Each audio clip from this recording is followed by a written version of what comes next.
தகப்பன் ஒரு மகனுக்காக மகன் சுகம் அடைய வேண்டும், மகனுக்குள்ளே பிசாசு போக வேணும்னு சொல்லி கேட்கும்போது இயேசுவா சொல்கிறாரு, நீ விசுவாசிக்க கூடுமானால் ஆகும் அப்படிங்கிறார். அப்படின்னா என்ன அர்த்தம்னு கேட்டிங்கன்னா, இந்த தகப்பனுக்குள்ள விசுவாசம் 100க்கு 100 கிடையாது.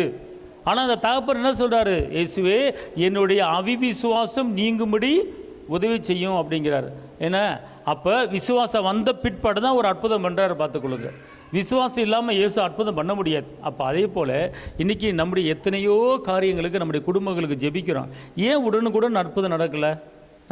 பிள்ளைகளுக்கு ஜெபிக்கிறோம், வேலைக்கு ஜெபிக்கிறோம், திருமணத்துக்கு ஜெபிக்கிறோம், கர்ப்பத்துக்கு அணிக்கு ஜெபிக்கிறோம், சுகத்துக்கு ஜெபிக்கிறோம் அப்படின்னு கேட்டால் உடனுக்குடன் அற்புதம் நடக்கணும்ல. ஏன் நடக்கலை அப்படின்னு கேட்டிங்கன்னா, நமக்குள்ளே அந்த விசுவாசம் இல்லை. ஆனால் விசுவாசம் இல்லைன்னு அவருக்கு தெரிஞ்சிடும். இப்போ இந்த தகப்பன் விசுவாசம் இல்லாமல் கேட்டனால தான் நீ விசுவாசிக்க கூடுமானாலும் ஆகும் அப்படிங்கிறார். அப்போ விசுவாசத்தில் 100க்கு 100 ஒரு உறுதி இல்லை, ஒரு சந்தேகம் இருந்துச்சு.